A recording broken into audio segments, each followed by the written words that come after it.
Hello, I'm Perry from Rennet and Rind, and I'm here talking to you today about your 5 cheeses that you received in your mystery cheese box. You would have received biscuits in there, of course the 5 cheeses, and you've got your tasting notes and your care notes just behind that as well, of how to get the best out of your cheese over time.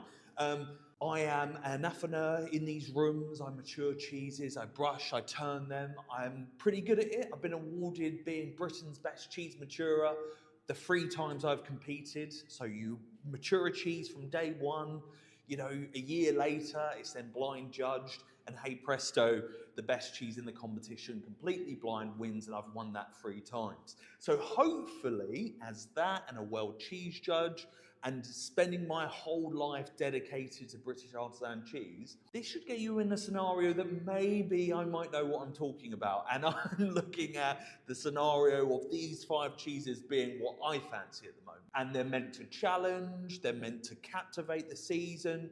And this is just a little bit of me just trying them with you at your home or wherever you may be.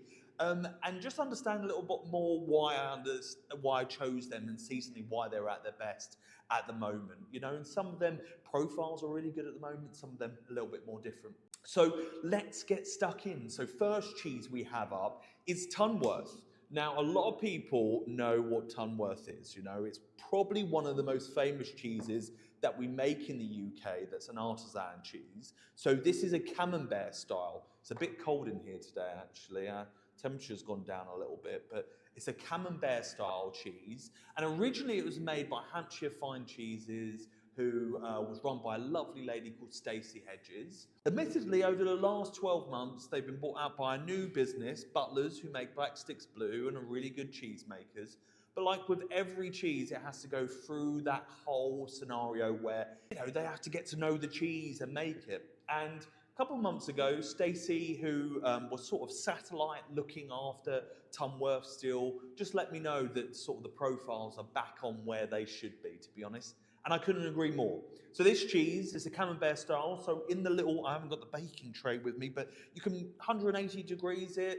I mean, I actually popped them in a little brie baker and actually put them in there and put them in the air fryer for like 8 minutes and maybe even less than that. And you got like this beautiful sludgy kind of like gloopy mess that's there. So I wanted to just go, you know, Tunworth is back. Let's get it in the board because it hasn't been for a while, because it hasn't quite been there, and I just think it is today. So on the, we've got this kind of vermiculated rind on top, a little bit larger than usual. That's GO, they're normally quite tight, which you would expect. We've got an even covering, and then we've got a little bit of breakdown of that as well. And that's what kind of gives us this cabbagey kind of aroma. So let's have a smell. So we're definitely getting milk, and we're getting that touch of cabbage and mushroom. Not as a big degree as I thought we would with this one. Every batch is different, every cheese is different. That's what makes it amazing. And we've got a nice breakdown. So this still, I've just taken it straight out of the fridge, which, as we advise, get everything up to room temperature or even bake this one. It's got a clean breakdown. So room temperature, you're going to get a really nice paste that's in the cheese. So I'm going to cut the nose off here. Sorry, I'm on a wonky board here and I don't know why. Just move this around. No, that's fine. Okay, so really thick paste, really dense. There's a lot of milk that's going in that singular cheese. Up front, quite light. Getting a bit of lactic, and then the savoury takes over.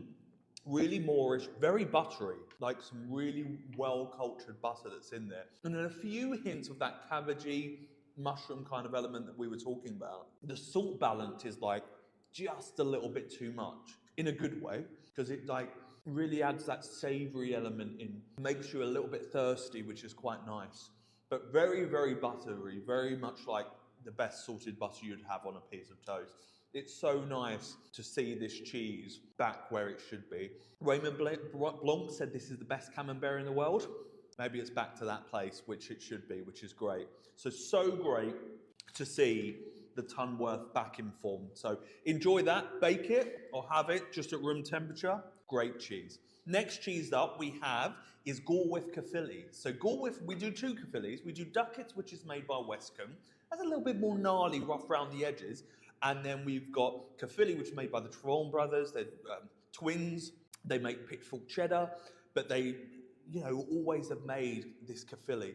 And if you want to see what a perfect style example of what Caerphilly should be, what should look like, go no further. This is absolutely perfect. And whenever we've judged it, you know, at competitions, it's really hard to mark it down because it's the most perfect example of what a Caerphilly can be. You know, territorial styles are some of the oldest cheeses that we make in this country. So it's really nice to see it done in such a perfect way and refined all over those years. Aroma, a lemon, yogurt, creme fraiche, kind of all that fresh grass, milk, kind of aggressive, kind of niceness. You know, rind, we got more going on there. We're looking at more of that cave-like, you know, mossy, earthy, you know, forest floor, mushrooms, bark kind of area, and that's what adds that kind of complexity in there. More crumble on this, which is good. So we've had quite a creamy texture to start off with. So Moorish. You know, that lemony yogurt is what it's all about.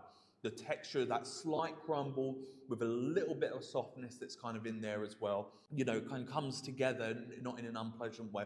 And then like finishes, because you've had some of the rind, please have some of the rind.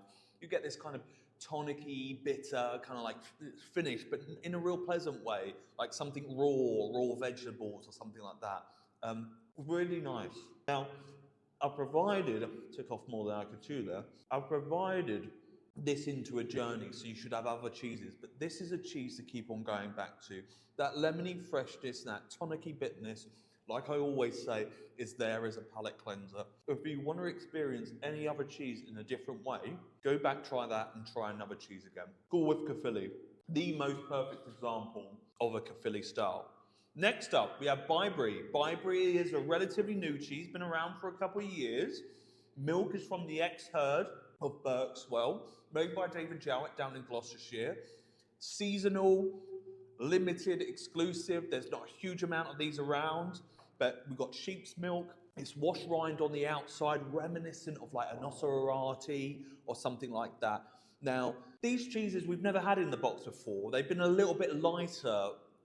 They've been pleasant, but they lack that kind of complexity. And now you have to find someone that really, really likes sheep cheese and can appreciate the subtlety and the nuance. These are a little bit more bigger. On the aroma, we've got that lovely caramel kind of like sweetness that's coming through on the nose. On the rind, it's a little bit more funky. That's that wash rind that's coming through, that mustiness, but nothing too crazy. Let's have a little taste. Well, I have a taste without the rind. Texture, pliant, smooth, quite toothsome, kind of got a bite to it as well. Lingers in a really pleasant way.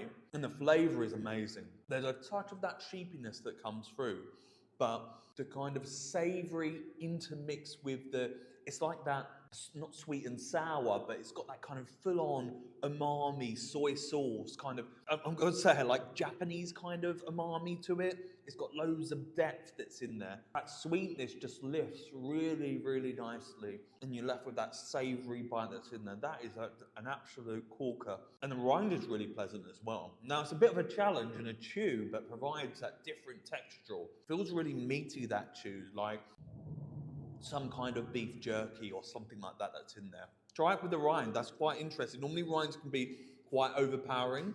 That works really well. Bibury, that's a really great cheese. Next cheese we have up is Montgomery's Cheddar. So always got to have a cheddar in the box. And we've got some kind of nice balance that's going in the other cheeses. We've got lemon, we've got savoury, we've got sweet, we've got that like cabbage kind of area. But you kind of need an anchor that's in there. And Montgomery's is always an anchor cheese for me. It's always consistent where it is. I always describe it as a session cheddar, like pulling this cheese out and just sitting down with it. Each bite, it may not knock you out on the first one and you go, oh my God, it's my most favorite cheddar I've ever had. But over time, it layers and layers and layers. So it's such a good cheese board, sessionable cheese to have with family and friends. So aroma, we're getting typical cheddar. We're getting a little bit of horseradish that's in there as well, which is quite unique for this style of cheese as well. The aroma isn't too overpowering, and that's what that subtlety and that session cheddar that I'm talking about. Texture, far more rigid than anything that we've had. It kicks back a little bit. Doesn't have smoothness, but that's the way it should be. As it breaks apart and you run your tongue across, you're getting those zips of acidity that are in there, that citrusy kind of cheddary elements that are there. And you can feel that on, and it finishes on such a beautiful savoury finish as well. Feels really long, hits all corners of your mouth, doesn't hurt. You can eat more and more and more of it, and it won't go wrong with you. But this is a fantastic cheese. Really great cheddar, and I know a lot of people like big, overpowering cheeses, but for me, that sits perfectly in our balance of the 4 cheeses we've had so far. So Montgomery's Cheddar, lovely cheese. Final one, Barkham Blue. Barkham Blue, made by Village Made Cheeses. Those who read the blog understand that I've been down there recently, checking out what they do, understanding a little bit more, you know, of their curd. And Barkham Blue was bought by Village Made Cheeses maybe about 2 or 3 years ago. And really interesting spending time with them because they were talking about the different production methods they have. I mean, Village Made Cheeses, you know, originally started by Anne Wigmore, now headed up by Jake and his wife, Kaylee, who basically took this cheese on, felt like they needed to add a blue to their example. They built a whole new room, you know, sort of area for Barkham in itself. And it's just interesting going to see these cheesemakers and understanding where they see, you know, like benefits to bringing a new cheese. And the interesting thing about this cheese is that, you know, Stilton's, for example, are pierced around about 5 to 6 weeks. I think it's more 6 than 5. This is like pierced immediately. So we've got this kind of, this is Barkham Blue, got this kind of really consistent, aggressive bluing. And then just like the ducats on the outside, we've got this mushroomy, new core-like rind and gives off the same aroma, which adds a real level of complexity. Interesting thing about this, they were telling me about when they first started the cheese, how they would drain it, and because this traditionally was drained on large tables, so you just let the whey coming out of the cheese come off the top of it. But obviously, you know, Village Made, being how good they are at cheese making and business, wanting to be able to produce a lot more. So they put them in racks like this, and all the whey dripped on top of the other cheeses below, which sealed up the holes on the outside, so you had non-bluing in cheeses. So they've changed, they've got like little mats that they've made that like are purpose-built, that kind of run the whey off. And, you know, after all this time, the cheese is perfect. Now, this isn't a real big blue lover's cheese. It's a really nice entry level to go with our nice subtle cheeses. Looks a bit scary though, with the kind of the molds that are on the outside. You know, you get a subtle touch of that bitterness, that tonic-y. It's less digestive, touch of that savoury in there. Near the rind, you obviously get that mucor muttiness. Maybe in this one, a little touch of ammoniation that's in them, which is aiding breakdown. Nothing to be afraid of. Let's have a taste. Texture is very cool. Like very gelatinous in a way. Holds up well and spreads around, but so pleasant. Once again, so pleasant and easygoing. Got that thick cream butteriness that it kind of has. Intermingled with a Stilton, just dialed down with the creaminess that's in there. So you get those savoury notes just popping through, and then the rind takes off. So you get that full-on nod that this is like a simple cheese with a little bit of a bitter spice finish. Once again, very, very Moorish. You could kind of consume that and not even realise that, you know, you're through the whole thing by the end of it. Once again, like the Montgomery's gets better and better as you try more and more. Layers really more. A lot of these subtle cheeses, it just takes a little bit more eating to kind of get up to that level. And that's your 5 cheeses. That's it for the month of September for me. I'll be back next month with your 5 cheeses.